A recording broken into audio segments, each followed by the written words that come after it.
Lisa again, part 6 of our 8-part series. And what we're talking about is the top 8 things that you need to stop doing now if you want to do well in your wealth journey.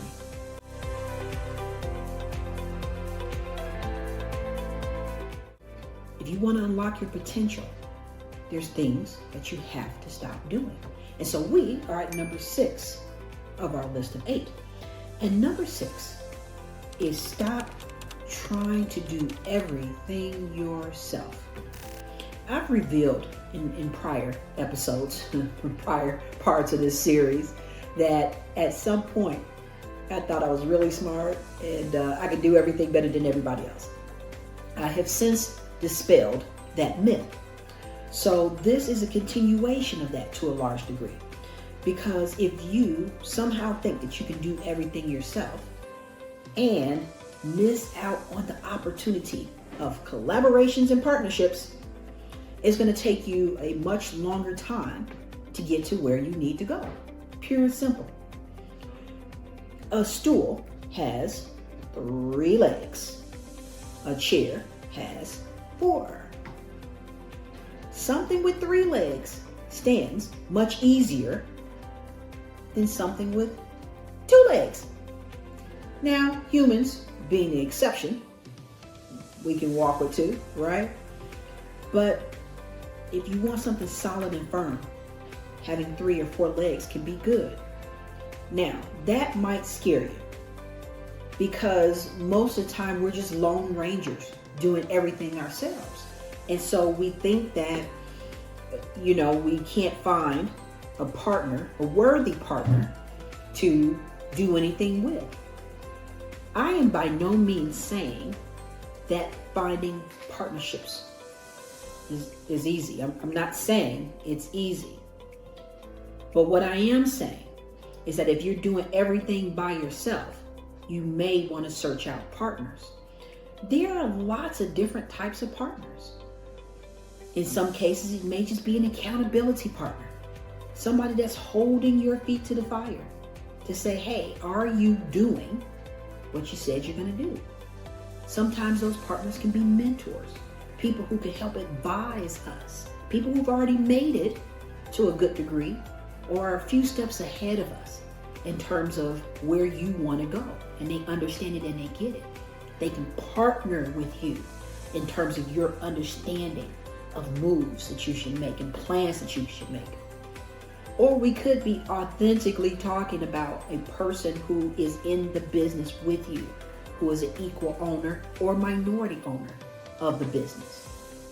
Because when you have a partner, there's responsibilities that they can assume that are now responsibilities that you don't have to assume. And prayerfully, they're assuming responsibilities that are things you need, okay? Things that you just can't do yourself.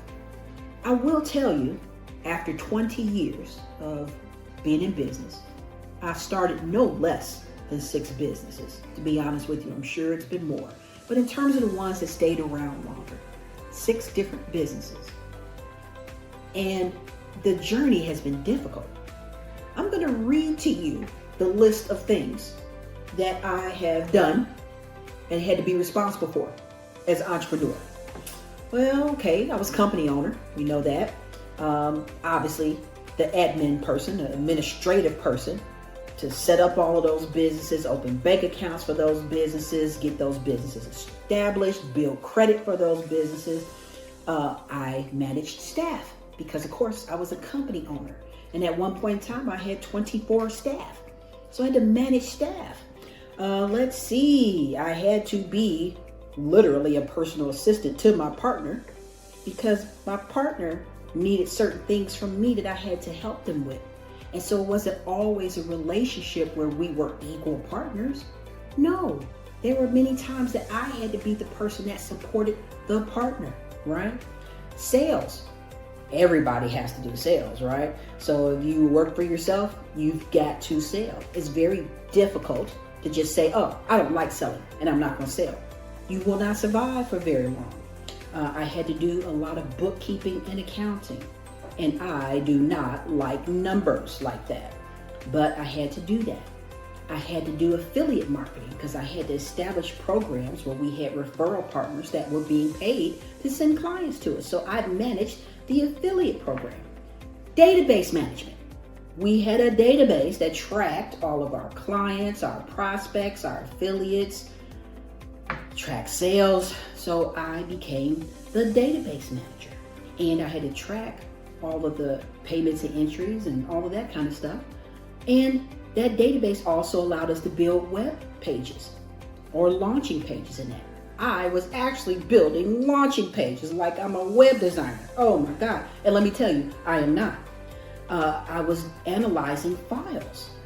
We worked with clients to build and develop their credit and help them get funded for 20 years.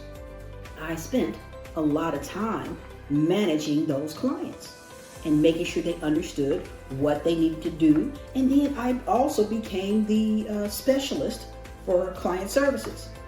Any client that was upset, any client where things didn't happen the way they needed, I was the person that managed that.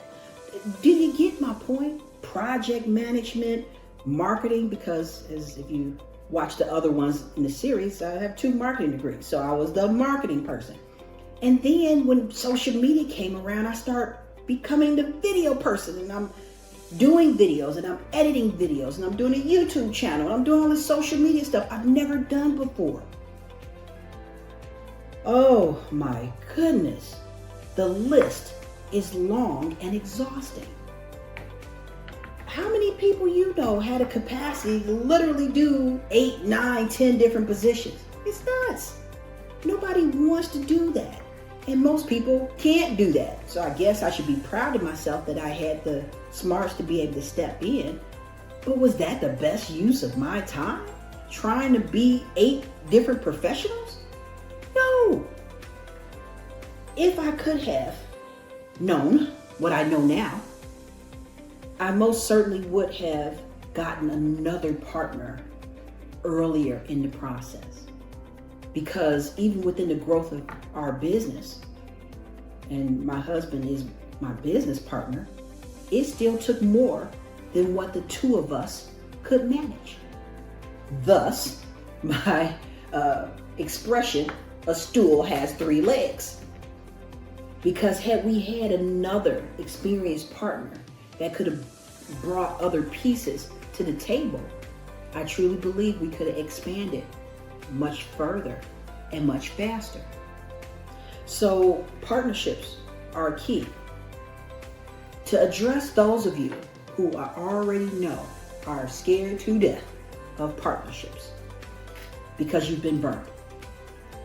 I too have been burned. Oh, to the tune of about $500,000. And I am not kidding. A partnership, bad partnership, cost us $500,000. And I can't tell you that I've completely gotten over that. But what I will tell you is this. It helped me to come up with an acronym, a system of what hopefully I can help you prevent. A system that hopefully you can follow that'll make sure that you have a better chance of being successful with a partner. And I call it SPA treatment. SPA. Give your partnerships the SPA treatment. So, what's the SPA treatment? Well, S in the SPA treatment is for selective. You have to be very selective of people that you are even entertaining partnering with. First criteria is, are they even bringing to the table what you're bringing to the table? You have to be, in the biblical world, equally yoked. I don't believe that someone who's coming to the table and only has 10% to contribute should get 50% of a partnership. Does that even sound right to you? It doesn't even make logical sense. The person is only bringing 10% to the table, but they want to have a 50-50 partnership. No. You have to be realistic. Is the 10% they're bringing worth them being a partner? And if so, then you need to evaluate that item that they're bringing to the table is only worth 10%. And that's the percentage that they get. You have to give them what they're worth, or not bring them into the partnership at all, because that 10% is not enough of what you need to get you to where you're trying to go, right? So that's the first thing you have to look at. What are they bringing to the table? Number 2, are they bringing the exact same thing that you're bringing to the table? Or are they bringing something different that has value?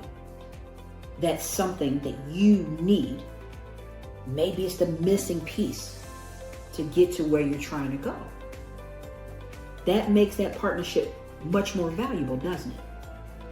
Because they're bringing something different, a different perspective, a different energy, a different piece that's missing, money, investment, whatever the case may be. They're bringing something different.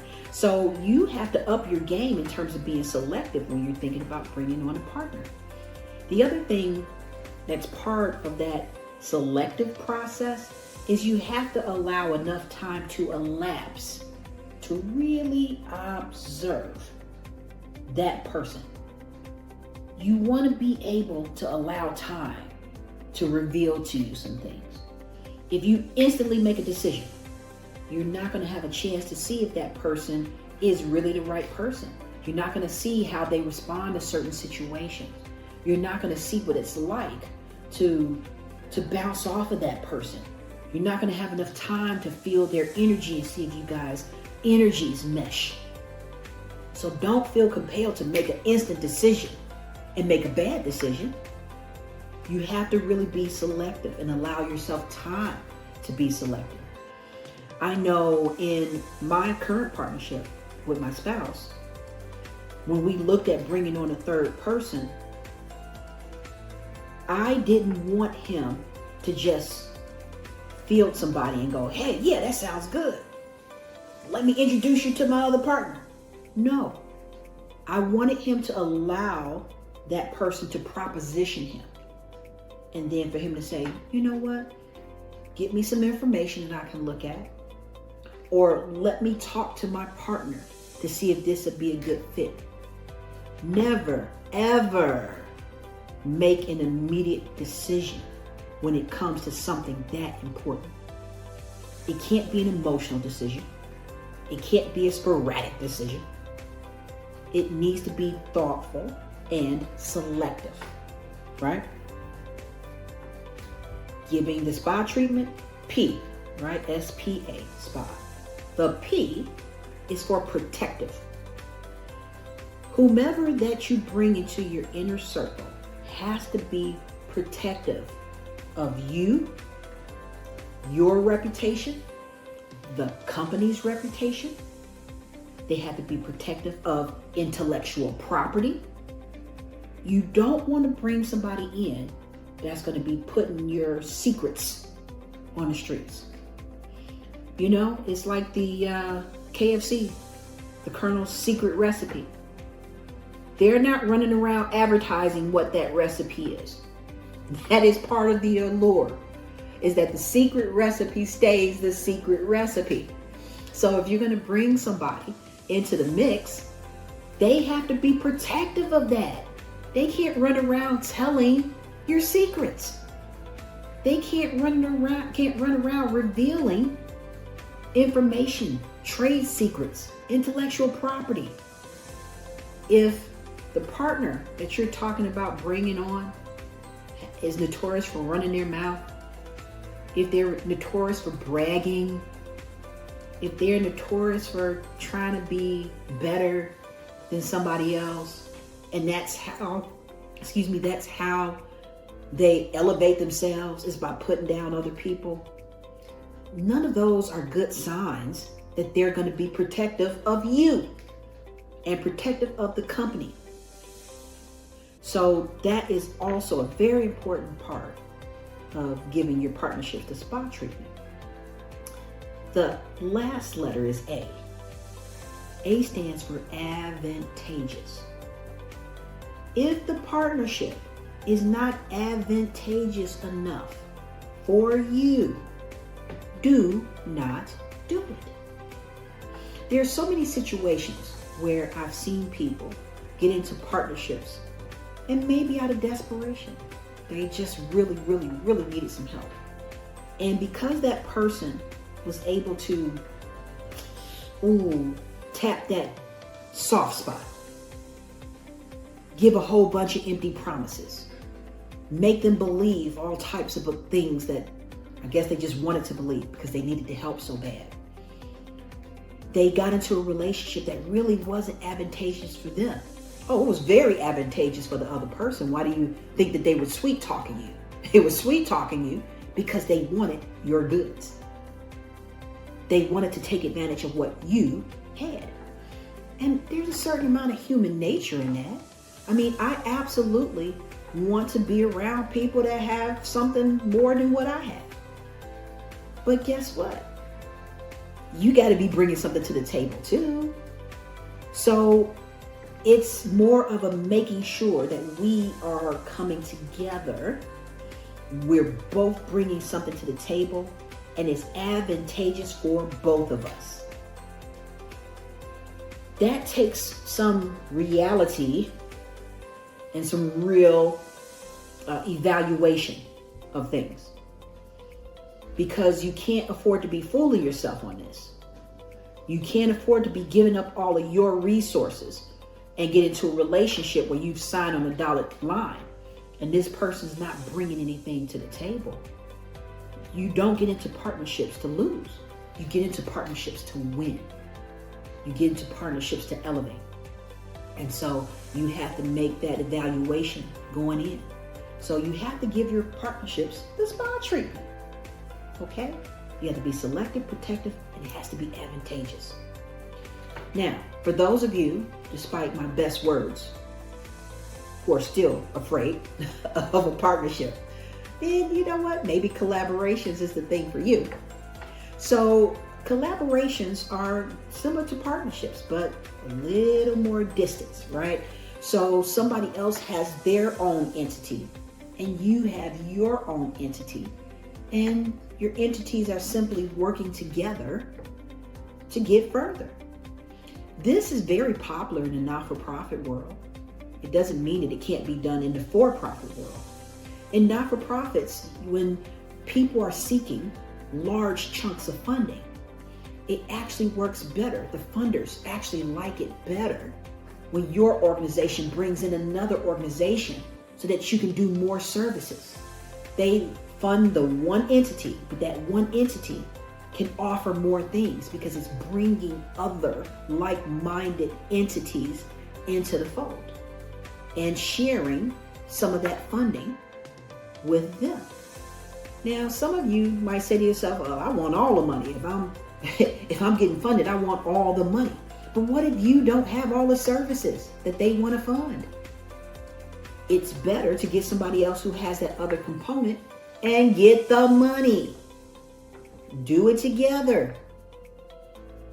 You know, sometimes it's much better to have a small piece of a huge pie than to have 100% of the pie and it's a little tiny pie. I would prefer to share the pie and to share a big pie. So that's how you have to think about collaborations. And even in a for-profit business, same thing. You can look at other services that you can offer as an extension of your service. And by doing that, the customer knows that they're going to get a whole family or a whole team of people working for them. The best example that I can think of, because I do it every day, working with people on their financial goals, is people who want to do real estate. When people are coming to me because they're trying to make sure they qualify for a real estate purchase, and most of the time we're talking about investment property, multiple purchases, right? People who may rehab property and they buy and flip, so to speak, or they buy and they do investment properties where they are generating more cash flow from rental income. I'm helping people not only make sure that they qualify for that, I'm already tapping them additionally into mortgage professionals, somebody that can actually do the mortgage loan, a realtor that can help them identify additional projects. Sometimes I'm tapping them into contractors, people that may help them if they don't have sufficient contractors on deck to get the work done. I'm constantly tapping people into other opportunities and to other professionals. And we work collaboratively to move clients around the partnership. So they're not formally partners in my company, but I collaborate with them all the time. And so I have been able to have a business for 20 years that has been predominantly word of mouth advertising. For a person with 2 marketing degrees, I do very little advertising. That's changing because now I'm moving into my, kind of coaching more than I'm hands-on. But the bottom line is I have to work with others to make sure that I'm delivering the best products for my clients and I'm getting my clients the most help that I possibly can. And the reason that facilitates word of mouth advertising is because the bottom line is they know they can trust me to send them to other trustworthy people. So stop trying to do all of this yourself. You heard that long list I read off. Nobody should ever have to do that many functions to run a business. Get some critical partnerships, some critical collaborations. Networking is a huge part of what you have to do. And when you increase your net worth, you will increase your net worth. So grow your ability to partner and grow your partnerships or collaborations or both. It'll get you a whole lot further on your wealth journey.